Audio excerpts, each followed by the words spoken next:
Welcome to the Leading Lane podcast for real estate pros by real estate pros with your hosts, Ashley Frederick and Stephen Birch. If you're looking for an honest, authentic, and raw perspective, you found it. Welcome to the Leading Lane podcast. Despite all the tech issues and everything, we made it. We're here. Okay.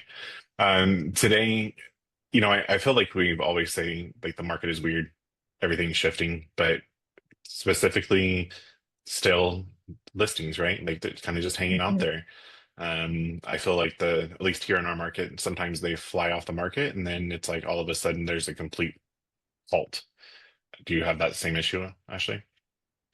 Yeah, and I think that a lot of times it's the ones that you think are going to move fast, and hmm then oddly they sit, and then other ones that, think, oh, this might take a while, and then they don't. Yeah. So what does one do when you have a stale listing? Well, it's like And unopened can of worms, right? just tell me what to do to sell this house. Right. I wish there was a magic 8 ball that would tell you that every time.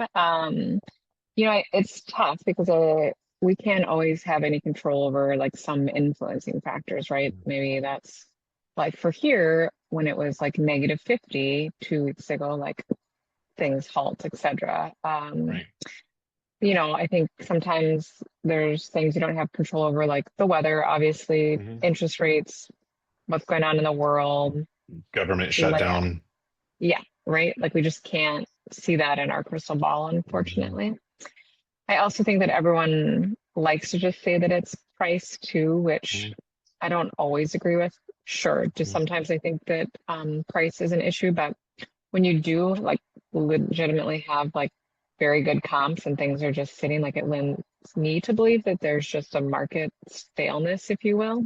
hmm So I think every area is different.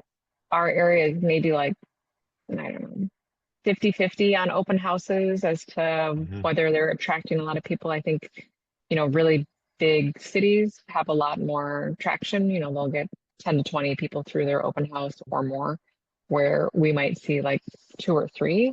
So I try to Sure. tell people too that it's not necessarily the traffic always of just the open house, but the actual promotion itself, right? It gets like hmm extra videos, posts, it shows up on Zillow, Realtor, etc., that they're, open house coming up. So I think that there's some traction to that. I think that maybe in like almost 15 years, I've only had one person that came to an open house and bought that house. Right.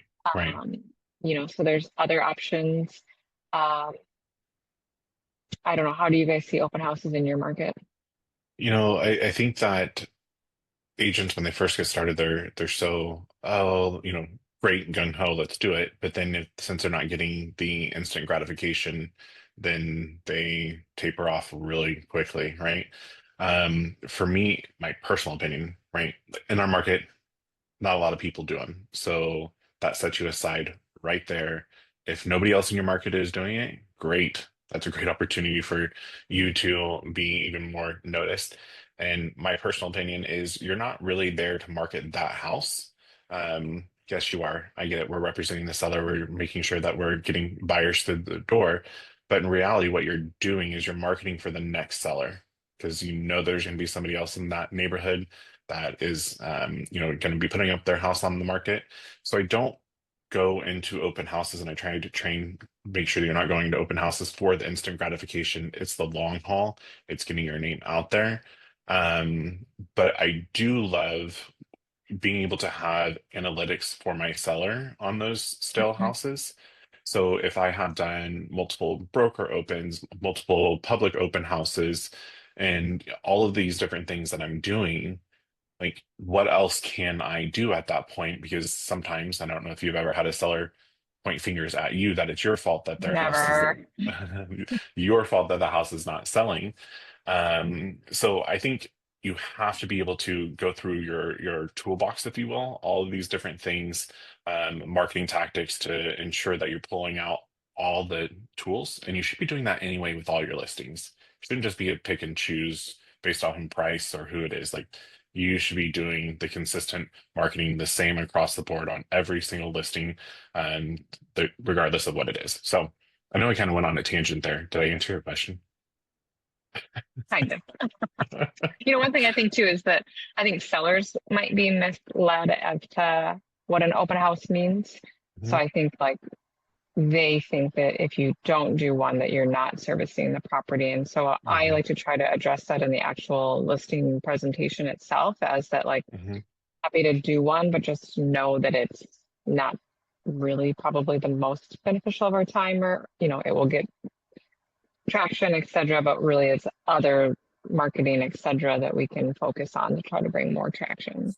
Yeah. So when I shift this a bit, like when we do talk to owners, like when I do talk to an owner, what I say is we actually do an open house 24/7. We have the Sure. virtual reality walkthrough, right? 3D Matterport. That is there available 24/7. So we have a lot of people that are either overseas or, not here. They're going to PCS here. That's how they're going to be able to tour the property. And what better Right. way to be able to do it at their leisure at any point, not just a Sunday from 1 to 3. And then typically Yeah. sellers are like, oh, that's crazy. What a Right. Like concept. Monday at 10:30 p.m. Um, right. I mean, I do think too, like, CMAs are important just as Yeah. far as 30 days in, 60 days in, 90 days in. I think that's one where I've struggled with where like they're still like the lowest on the totem pole. I mean, it's, Yep. just things, then you start to just question, which I've told them, like, is it surely like location that we don't have any control over and someone Mhm. is seeing that as far as price point, but it still goes back to trying to buffer that. Is there something wrong with the property? Mhm. Which I just had someone call me this morning and they were like, how come that property's been on the market so long? What's wrong with it? And I was like, literally, it's beautiful inside. You'll see it when you're there today. I don't know if it's just this weird price point, um, or what it is. You'll be able to tell me when I have feedback from you today, but, Mhm. we'd love to see, obviously, an offer. I think That's when that you there's, say the house hasn't met you yet. That's why it's still available. It hasn't met you. that's a good one.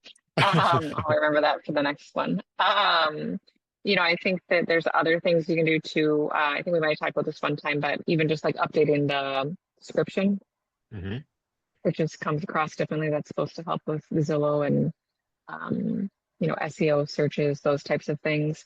I think even too, just maybe like reorganizing pictures, or if they are staged, you could maybe try a different theme of virtually staging them. Like maybe you did farmhouse and you want to change it to industrial, and like does that paint the Sure. picture, differently for someone else. I think it's a matter too of just communicating with other agents. Like maybe you have a property that is in that same price point and maybe they're showing Hmm. that one, and then maybe just reaching out and saying like, great, like have you considered this one too, like if it doesn't work out with that one.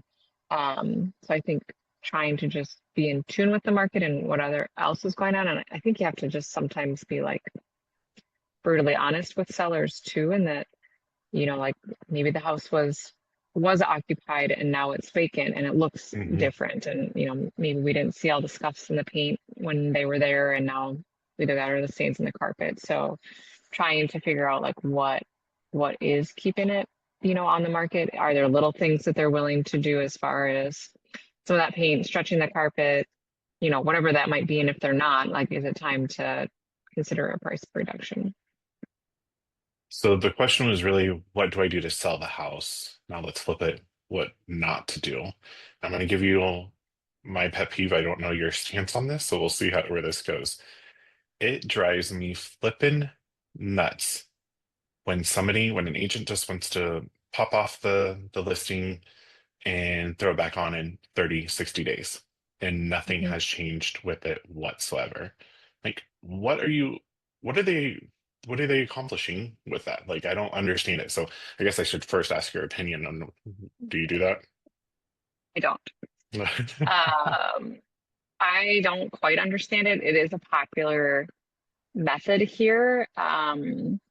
I think that it goes back to maybe like 10 years ago when, like days on market wasn't as easily accessible as it is Hmm. today. So I think like the thing was we want to refresh the days on market is what people always say. And like it is widely available to everyone that you were just on the market, and in ours it still shows cumulative days of market even if you were off for 30 days. So I recently had a listing that they were with another company. She called, they wanted to list it, and she specifically said, should we wait 30 days and then put it back on the market? And I said, if I were you, I wouldn't. I was like, I'd like to get it on as soon as we get our pictures and everything else done. And the reason for that is I don't know who's coming through town in the next 30 days that now your house wasn't available and it would have been available had we left it on. And sure enough, 14 days in, they got an offer. So, right, had we waited those 30 days, that buyer very well could have found a different property and they could still be on the market. So I think that like the refresh, to me, it just doesn't, I think it can be a disservice to sellers just because who did we miss in those 30 days that could have been a valid buyer? I think that we just have to have the conversation more so with the seller. Like, what else do we need to do? Is it the price? I mean, like, are you going to bring it back on and bring it down $10,000? Like, no, I don't know if that's really going to, depending on the price point, right? I don't know if that's really going to help it. Does it need a refresh of pictures? Does it need to be staged professionally? You know, what is it that, how long was it on before? What was the feedback? Can any of it change? Like, those are the things I just feel like, right, we're coming into middle of February, which now we're talking about closings in April. Like, it's a nice time for buyers to consider closing. Like, I wouldn't want to lose someone over a refresh, I guess, in 30 days. And we have to realize like all the portals are already tracking it, right? All the .coms are all already tracking it.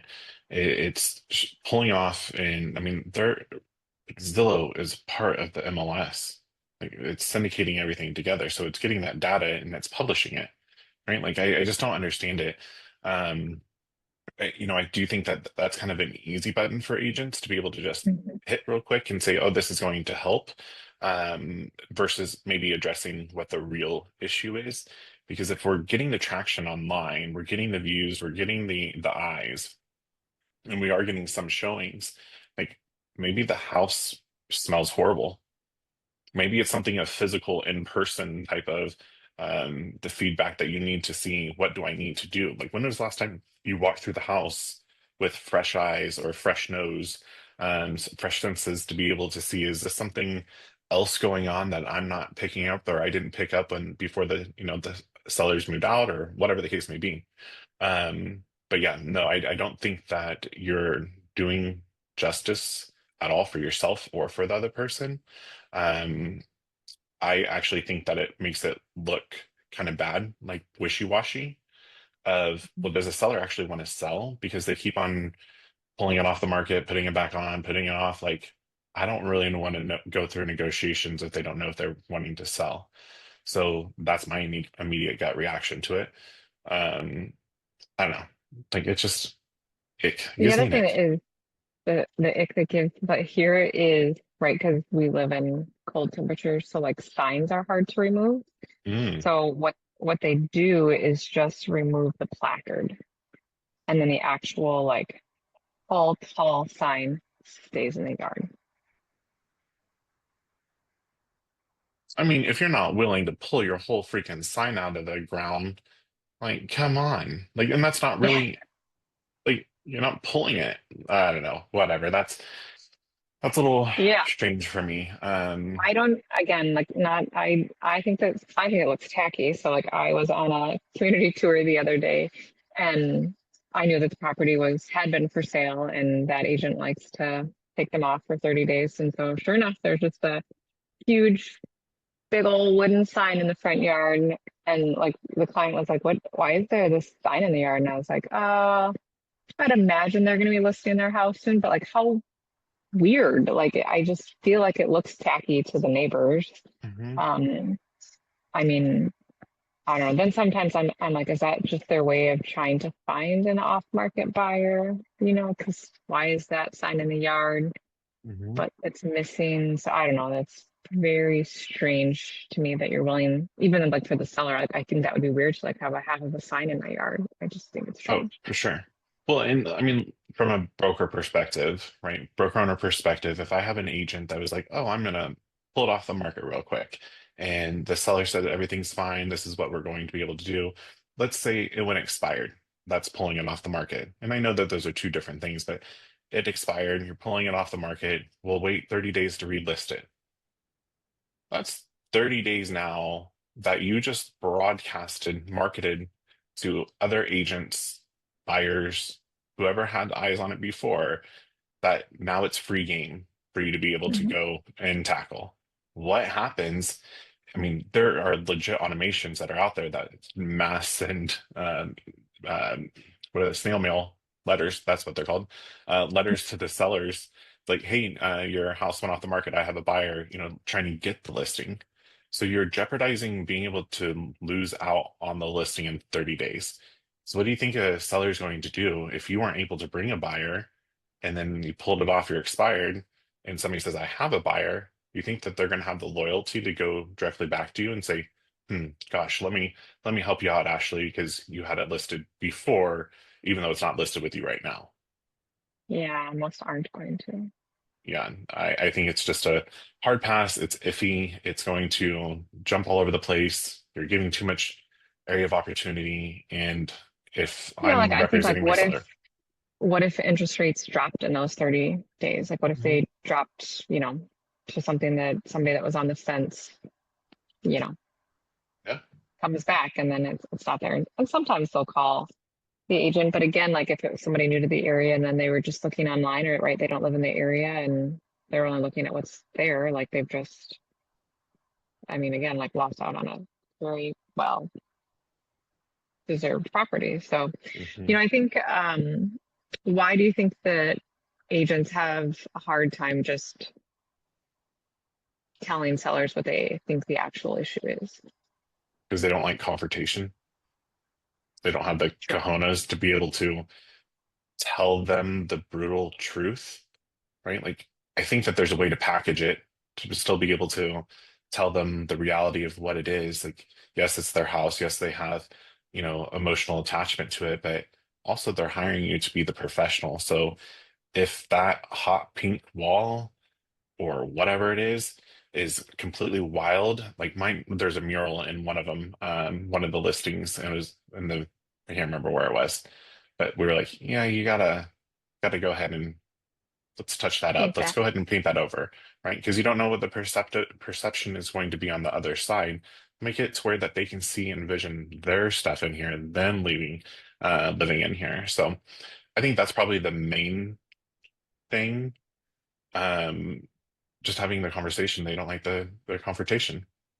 What do you think? Yeah, I think so. I think either that or I think some people maybe like oversell to get the listing to begin with. Mm, So, like a seller might say, I want 550 for my house, and you might be like, well, I think it's like 475, right? But hmm they take it anyway, and then hmm knowing full well, and then it is that hard to have like the reality conversation of like, we should have never brought it on at 550, or we say that sometimes that's people like buying the listing, right? Like they're just going hmm along with whatever the seller wants so they can get it, but then they end up doing, you know, massive price reductions, which that can be it's on. And I feel like there is always room for a price correction. I think when you're having to do like massive numbers, that's a different concern as to how you got to hmm that place.